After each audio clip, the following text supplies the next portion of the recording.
ഹിന്ദുസ്ഥാനി മ്യൂസിക്കിലെ ജോഗ് എന്ന രാഗത്തെ ഇത്രയും ജനപ്രിയമാക്കിയത് ഒരു പക്ഷേ രവീന്ദ്ര മാഷായിരിക്കും. അദ്ദേഹത്തിൻ്റെ പ്രമദവനം വീണ്ടും എന്ന സൂപ്പർ ഹിറ്റ് ഗാനം കമ്പോസ് ചെയ്തിരിക്കുന്നത് ജോഗ് എന്ന രാഗത്തിലാണ്.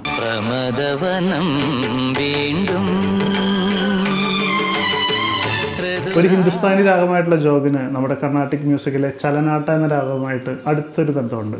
അതിൻ്റെ നോട്ടുകളൊക്കെ ഏകദേശം സെയിം ആണെങ്കിലും ആലപിക്കുന്ന രീതി വളരെ വ്യത്യസ്തമാണ്. ഹിന്ദുസ്ഥാനിയിൽ എങ്ങനെയാണോ ജോഗ് പാടുന്നത് അതിനോട് അടുത്ത് നിൽക്കാൻ ശ്രീ രമേശ് നാരായൺ സംവിധാനം ചെയ്ത പറയാൻ മറന്ന പരിഭവങ്ങൾ എന്ന ഗാനത്തിന് കഴിഞ്ഞിട്ടുണ്ട്.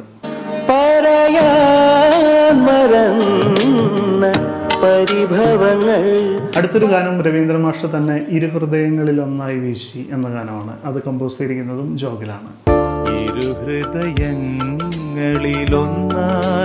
രവീന്ദ്ര മാസ്റ്റർ തന്നെ അടുത്ത 2 ഗാനങ്ങളും കമ്പോസ് ചെയ്തിരിക്കുന്നത് ജോഗിലാണ്. അതിൽ ആദ്യത്തെ ഗാനം വാർമുകിലെ എന്ന ഗാനമാണ്.